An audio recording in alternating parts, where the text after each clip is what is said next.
ಕೃಷ್ಣ, ಇವತ್ತಿಂದ ಬಾಗಿಲಿಗೆ ಈ ಬೀಗ. ಆಯ್ತಣ್ಣ.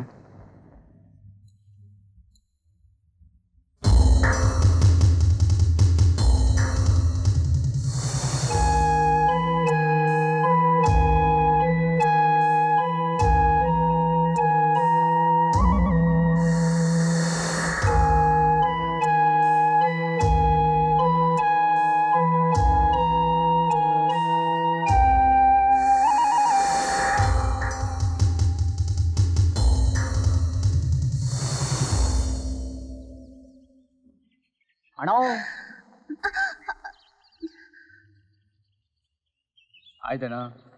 ಆಯ್ತಣ್ಣ.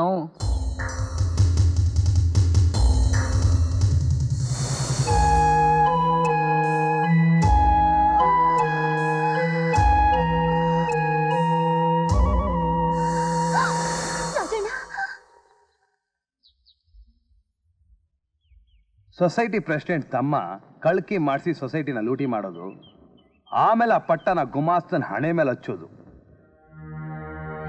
ಏನಮ್ಮ ಸುಶೀಲಾ, ಎಲ್ರಿಗೂ ಬುದ್ಧಿ ಹೇಳೋ ಮೇಷ್ಟ್ರ ಮಗಳು ನೀನು. ನಿನ್ ಬುದ್ಧಿಗೆ ಏನಾಯ್ತು? ಹೋಗಿ ಹೋಗಿ ಈ ಚಂಡಾಲನ ಸವಾಸ ಮಾಡಿದ್ಯಲ್ಲ. ರಾಜಣ್ಣ, ನಾನು ಇವರನ್ನ ತುಂಬಾ ಪ್ರೀತಿಸ್ತಿದ್ದೀನಿ. ನನ್ನ ಮದ್ವೆ ಮಾಡ್ಕೋತೀನಿ ಅಂತ ಇವ್ರು ಮಾತು ಕೊಟ್ಟಿದ್ದಾರೆ. ಅವನು ಮಾತು ಕೊಟ್ಟಿದ್ದಕ್ಕೆ ನೀ ಮೈ ಒಪ್ಪಿಸ್ಬಿಟ್ಟಿಯಾ? ಇನ್ 2 ದಿನದಲ್ಲಿ ಇವನ್ ಮದುವೆಗೆ ಹೆಣ್ಣು ನೋಡೋದಕ್ಕೆ ಇವ್ರ ಅಣ್ಣ ಪಟ್ನಕ್ಕೆ ಹೋಗ್ತಾ ಇದ್ದಾನೆ. ಏನ್ರಿ ರಾಜಣ್ಣ ಹೇಳ್ತಿರೋದೆಲ್ಲ ನಿಜನಾ? ನೀವ್ ನನ್ ಕೈ ಬಿಡೋಲ್ಲ ತಾನೆ? ಖಂಡಿತವಾಗ್ಲೂ ಬಿಡಲ್ಲ. ಒಂದ್ ವೇಳೆ ನಮ್ಮ ಅಣ್ಣ ಏನಾದ್ರು ನಮ್ಮಿಬ್ಬರು ಮದುವೆಗೆ ಒಪ್ಲಿಲ್ಲ ತಿಟ್ಕೋ, ಅವ್ನ್ ನೋಡೋ ಹುಡುಗಿನ ಅಕ್ಕ ಇಟ್ಕತೀನಿ. ಹಾ, ನಿನ್ನ ಪಗಡ್ದಸ್ತ ಇಟ್ಕತೀನಿ. ಇಟ್ಕೊಳಕ್ಕೆ ಕಟ್ಕೊಳಕ್ಕೆ ನಮ್ಮೂರನ್ ಹೆಣ್ಣು ಮಕ್ಕಳು ಮರದಲ್ಲಿರೋ ಹಣ್ಣು ಅಂತ ತಿಳ್ಕೊಂಡೇನೋ ಲೋಪ. ಇವಳ ತಂದೆ ನಮಗೆಲ್ಲ 4 ಅಕ್ಷರ ಕಲ್ಸಿರೋ ಗುರು. ಅವಳಿಗೆ ಅನ್ಯಾಯ ಆಗೋಕೆ ನಾನು ಖಂಡಿತ ಬಿಡೋದಿಲ್ಲ. ನಿಮ್ಮ ಈ ಸಂಬಂಧನ ಕಣ್ಣಾರ ಕಂಡಿರೋದಕ್ಕೆ ಸಾಕ್ಷಿ ಈ ರಾಜಣ್ಣ. ಜ್ಞಾಪಕ ಇರ್ಲಿ. ಅಳ್ಬೇಡ ಸುಶೀಲಾ, ನನ್ನ ಜೀವ ಇರೋವರೆಗೂ ಇವನ್ ನಿನ್ ಬಿಟ್ಟು ಯಾರನ್ನೂ ಮದುವೆ ಆಗಕ್ಕೆ ನಾನು ಬಿಡೋದಿಲ್ಲ. ನೀ ಧೈರ್ಯವಾಗಿ ಮನೆಗೆ ಹೋಗು.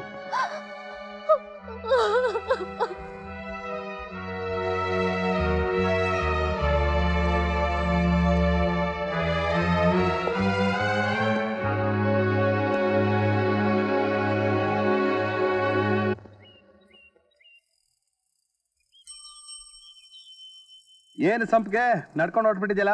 ಜಮೀನ್ದಾರ ಮನೆಯಿಂದ ಬರ್ತಾ ಇದ್ದಾಗ ದಾರಿಲಿ ಗಾಡಿ ಚಕ್ರ ಕಳ್ಸ್ಕೊಂಡ್ಬಿಡ್ತು. ರಿಪೇರಿ ಆಗಕ್ ಹೊತ್ತಾಗುತ್ತೇನೋ ಅಂತ ನಡ್ಕೊಂಡ್ ಸರಿ, 10 ಸೈಕಲ್ನ ಕರ್ಕೊಂಡೋಗಿ ಡ್ರಾಪ್ ಮಾಡ್ತೀನಿ. ಬೇಡ ಮಾವ, ಯಾರಾದ್ರೂ ನೋಡಿದ್ರೆ ಏನ್ ತಿಳ್ಕೊತಾರೆ? ಏನ್ ತಿಳ್ಕೊತಾರೆ? ಅಕ್ಕನ ಮಗಳನ್ನ ಸೈಕಲ್ ಮೇಲೆ ಕೂರಿಸ್ಕೊಂಡು ಜಮ್ ಅಂತ ಹೋಗ್ತಾ ಇದ್ದಾನೆ ಅಂತ ಖುಷಿ ಪಡ್ತಾರೆ. ಹತ್ತು.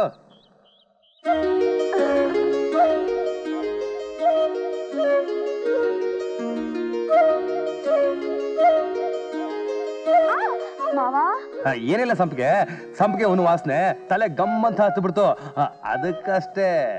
ಮಾವ, ನಾನೊಂದ್ ಕೇಳ್ತೀನಿ, ಕೋಪ ಮಾಡ್ಕೊಳಲ್ಲ ತಾನೆ? ಕೇಳ ಸಂಪಿಗೆ. ಮಾವ, ಈ ಸೈಕಲ್ ಬದಲು ಒಂದ್ ಬೈಕ್ ಇದ್ದಿದ್ರೆ? ಇದ್ದಿದ್ರೆ ನಿನ್ನ ಬೈಕ್ ಹಿಂದ್ಗಡೆ ಹೀಗೆ ಜಾಮ್ ಜಾಮ್ ಅಂತ ಕೂತ್ಕೊಂಡು ನಿನ್ನ ಹೀಗೆ ಗಟ್ಟಿಯಾಗಿ ತಪ್ಕೊಂಡು ನಿನ್ನ ಕಿವಿ ಹತ್ರ ನಮ್ಮಿಬ್ಬರ ಪ್ರೀತಿ ವಿಷಯನ ಮತ್ತೆ ಪಿಸುಗುಡ್ತಾ ನಿನ್ನ ಕಿವಿನ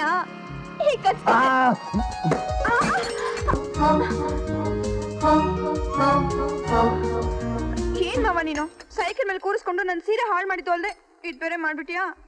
ಅಯ್ಯೋ, ಅದಕ್ಕೇನಾಗೋಯ್ತು ಈಗ? ಚಿಕ್ಕ ವಯಸ್ಸಲ್ಲಿ ಎಷ್ಟೋ ಸರಿ ಕೊಟ್ಟಿದ್ದೀನಿ. ಇರ್ಲಿ, ಬಾ ಕೂತ್ಕೋ.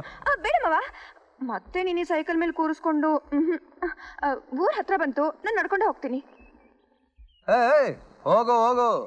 ಸಂಪಿಗೆ ಬಗ್ಗೆ ನಿನ್ನ ಅಭಿಪ್ರಾಯ ಏನಯ್ಯ? ಏನ್ ಬಾವ ಈಗ ಕೇಳ್ತೀರಾ? ತುಂಬಾ ಒಳ್ಳೆ ಹುಡುಗಿ, ಲಕ್ಷಣವಾಗಿದ್ದಾಳೆ. ನೋಡು ರಾಜಣ್ಣ, ಸಂಪಿಗೆನ ನಿನಗೇ ಕೊಟ್ಟು ಮದುವೆ ಮಾಡಬೇಕು ಅಂತ ನಿಮ್ಮಮ್ಮ ಸಾಯೋವಾಗ ನಿಮ್ಮ ಅಕ್ಕನ ಹತ್ರ ಮಾತು ತಗೊಂಡಿದ್ದಾಳೆ. ಆದ್ರೆ ನೀನೇನೋ ಆಜನ್ಮ ಬ್ರಹ್ಮಚಾರಿಯಾಗೆ ಉಳಿತೀನಿ ಅಂತ ಕಾವೇರಿಗೆ ಹೇಳಿದೆಯಂತೆ. ನೋಡಪ್ಪ, ಒಂದು ವೇಳೆ ನೀನು ಮಾಡ್ಕೊಳ್ಳಲ್ಲ ಅನ್ನೋದಾದ್ರೆ ನಾನು ಸಂಪಿಗೆಗೆ ಬೇರೆ ಎಲ್ಲಾದ್ರೂ ಕಣ್ಣು ನೋಡ್ಬೇಕಲ್ವಾ? ಬಾವ, ದುಡ್ಕ ಕೆಲಸ ಮಾಡ್ಬಿಡ್ಬೇಡಿ. ನಾನು ಕಾವೇರಿ ಹತ್ರ ಮಾತಾಡಿದ ವಿಷಯನೇ ಬೇರೆ. ಹೆತ್ತವ್ರ ಮಾತನ್ನು ನೆರವೇರಿಸೋದು ಮಕ್ಳ ಕರ್ತವ್ಯ. ನನಗೆ ಸಂಪಿಗೆನ ಮದುವೆ ಆಗೋಕ್ಕೆ ಸಂಪೂರ್ಣ ಒಪ್ಪಿಗೆ ಇದೆ. ಅಬ್ಬಾ, ನನಗೀಗ ಸಮಾಧಾನ ಆಯ್ತಪ್ಪ. ನಾನಿನ್ ಬರ್ತೀನಿ.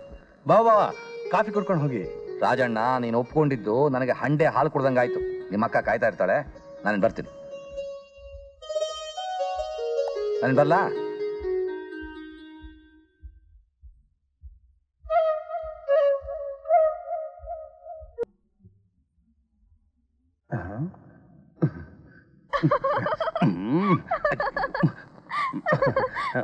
ಯಾಕೆ ನಾಚ್ಕೋತಾ ಇದೀಯಾ?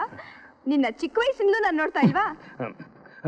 ಹೌದೌದು, ಚಿಕ್ಕ ವಯಸ್ಸಿಂದ ನೋಡಿದ್ಯಾ ಅಂತ ಈ ವಯಸ್ಸಲ್ಲಿ ಈಗೆಲ್ಲ ತೋರಿಸಿದ್ರೆ ಜನ ನನ್ನ ಏನಂತಾರೆ. ಅದ್ ಸರಿ, ಏನದು? ಅಕ್ಕನಿಗೆ ತಮ್ಮನಿಗೆ ಜ್ಞಾಪಕ ಬಂದ್ಬಿಡ್ತು, ಅದಕ್ಕೆ ಫಲಹಾರ ಮಾಡಿ ಕಳ್ಸಿದಾಳೆ. ತಗೋ. ಬರೀ ಅಕ್ಕನಿಗೆ ಮಾತ್ರನಾ? ಅಕ್ಕನ ಮಗಳಿಗೆ ಬರ್ಲಿಲ್ವಾ? ನೋಡು ಸಂಪಿಗೆ, ಬೆಳಗ್ಗೆ ನಿಮ್ಮ ಅಪ್ಪ ಬಂದು ಎಲ್ಲ ವಿಷಯ ಹೇಳಿದ್ರು. ಏನ್ ಹೇಳಿದ್ರು? ಏನು ಏನು ಗೊತ್ತಿಲ್ದಿರೋ ಮಳ್ಳಿ ತರ ಕೇಳ್ತಿದ್ಯಲ್ಲ? ನಮ್ಮ ಮದುವೆ ವಿಷಯ. ಯಾಕೆ, ನನ್ನ ಮೇಲೆ ಇಷ್ಟ ಇಲ್ವಾ ನಿನಗೆ? ಇಷ್ಟ ಏನೋ ಇದೆ,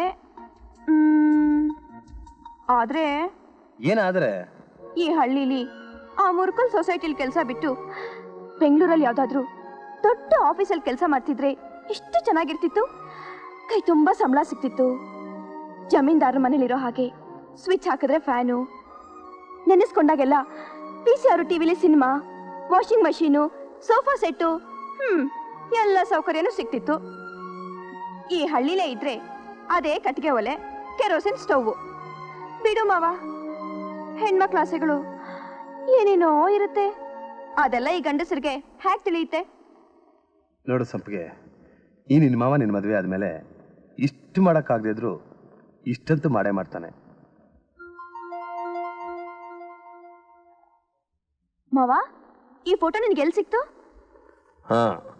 ಅದೆಲ್ಲ ಹೇಳ್ತೀನ, ಸೀಕ್ರೆಟ್. ಮಾವ, ಇದು ತುಂಬಾ ಚೆನ್ನಾಗಿದೆ, ನಾನೇ ಇಟ್ಕೊಳ್ಳ?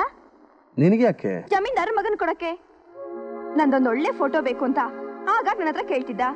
ಇದನ್ನ ತಗೊಂಡೋಗಿ ಅವನಿಗೆ ಕೊಟ್ಬಿಡ್ತೀನಿ. ಸಂಪಿಗೆ